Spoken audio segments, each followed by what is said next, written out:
Shraddha, do you believe ऐसा होता है? क्योंकि आप खुद कह रहे हो कि 2 फिल्म आपकी फ्लॉप थी। You were Mohit Suri was kind कि उन्होंने आप पे बिलीव जताया। ये इतना ईज़ी होता है जितना बाहर से लोग कमेंट कर रहे थे नेपोटिज़्म को लेकर? स्टार किड की जर्नी भी अलग है। तो आप उसको जनरलाइज नहीं कर सकते हो किसी तरह से। अगर एक स्टार किड को एक मौका चाहिए और अगर वो अपने मम्मी या पापा से कहे कि प्लीज़ इनको फ़ोन घुमा दीजिए, एक मीटिंग करवा दीजिए, वो हो सकता है क्योंकि आप आसानी से कनेक्ट हो पाते हैं। समवन सेड कि जहाँ हमारे सपने पूरे होते हैं, वहाँ यहाँ पे सपने वहाँ संघर्ष शुरू होता है। बहुत वायरल हुआ था ये coat I know, I saw. कि Yeah, जहाँ yeah. पर हमारे सपने पूरे होते हैं, वहाँ पर संघर्ष शुरू होता है। But Shraddha, do you believe ऐसा होता है? क्योंकि आप खुद कह रहे हो कि 2 फिल्म आपकी फ्लॉप थी। You were Mohit Suri was kind कि उन्होंने आप पे बिलीव जताया। ये इतना ईज़ी होता है जितना बाहर से लोग कमेंट कर रहे थे नेपोटिज़्म को लेकर? हालाँकि we all at the end of the day से कि आप जैसा या आलिया जैसा या रणबीर कपूर जैसा अगर नेपोटिज़्म का प्रोडक्ट है, सो वी आर हैप्पी और आना चाहिए। No, but I want to say one thing. I think Moichuru ने इन पे believe जताया not because she is Shakti Kapoor's daughter. Believe जताया because he must have seen something in Shraddha Kapoor as Shraddha Kapoor. Yeah, yeah. I mean I mean people जज too much. Star kid का फायदा शायद ये होता है कि आपको कैमरा जल्दी दिख जाता है, कैमरा क्लिक करता है। बट आई एम श्योर उतनी जल्दी लोग जज करना शुरू करते हैं आपके फादर से, आपकी हर हरकत पे, आपकी अच्छाई पे, आपकी बुराई पे। सो एक स्टार किड होने के चैलेंजेस क्या होते हैं जब आप बॉलीवुड में एंटर करते हो? एक तो मुझे लगता है कि शायद लोगों को लगता है कि अपॉर्चुनिटीज़ आसानी से मिलती हैं और वो होता है।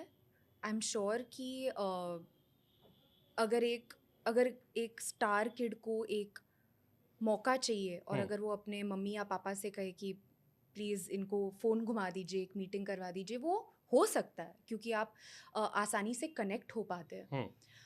पर मैं सिर्फ मेरी जर्नी के बारे में बात करूँगी। जब मुझे एक्टर बनना था, मैंने मम्मी पापा से कहा कि मैं कॉलेज छोड़ना चाहती हूँ और मैं एक्टर बनना चाहती हूँ पापा की तरह, मौसी की तरह। और मेरे पापा ने कहा था कि मतलब आप श्योर हो कि आपको ये करना है? क्योंकि मैं जैसे मुंबई आया था सब कुछ छोड़ के, सब कुछ मैंने खुद किया, आपको भी वैसे ही करना होगा।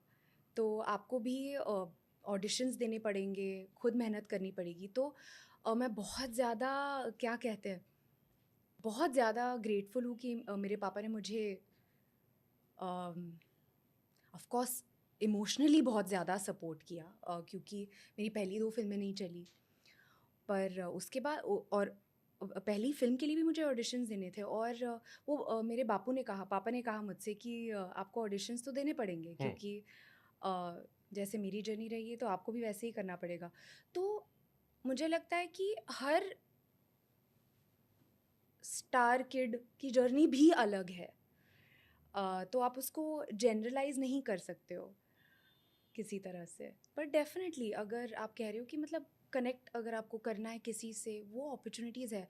लेकिन आप कामयाबी नहीं पा सकते कि आप स्टार किड हो तो आप 100% कामयाब होंगे। ऐसे तो बिल्कुल मतलब किसी भी फ़ील्ड में पॉसिबल नहीं है। True. आपको हर वक़्त खुद को प्रूव करना है हर फ़िल्म के साथ। तो True. Success does not equal to क्या कहते हैं कि आप कहाँ से आते हो, वो उसका मतलब नहीं है कि आप सक्सेसफुल होंगे। ट्रू। भाभी कैसी सर? कौन? भाभी जी कैसी हैं? पत्रलेखा कैसी है? जी। पत्रलेखा बहुत अच्छी है. 2010 में रिश्ते की शायद शुरुआत हुई थी। 2000 हाँ 11 11 पे। 21 में शादी, 21 में शायद. 24 में हम बैठे हैं। अब मेरे ज़हन में पहला ख्याल ये आ रहा था कि यार 13 साल आप साथ रह लिए। ये सवाल मैं बार-बार पूछता हूँ उन कपल से जो आइडल कपल दिखते हैं मुझे। मैंने रितेश से ही पूछा था जेनेलिया को लेकर कि उनका तो ऑलमोस्ट 24-25 साल हो गया था। करेक्ट. हाँ. What is the formula for happy marriage? ये 13 साल साथ रहना, एक दूसरे को चाहते रहना, 10 साल का रिलेशनशिप ऑलमोस्ट कैरी करना, Yeah. देन शादी में कन्वर्ट करना। क्या वजह होती कि इतने लंबे समय तक ये प्यार बरकरार रहता है? I think you have to fall in love every day, and you have to be friends with your partner, because friendship and love, when it combines together, it's the most amazing formula for any relationship. Yeah.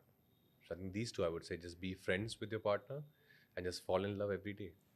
Things will happen. You have to keep falling in love with the same person again and again. Yeah. If you feel like, you haven't spent enough time together for months, then yeah, I think especially in today's day and age, if two people want to be together, if they're in love, they'll just be together. I think it all comes down to love and your want. What do you want in that relationship? Do you find comfort? Do you find peace? Do you find home? With your partner? And yeah, I do that.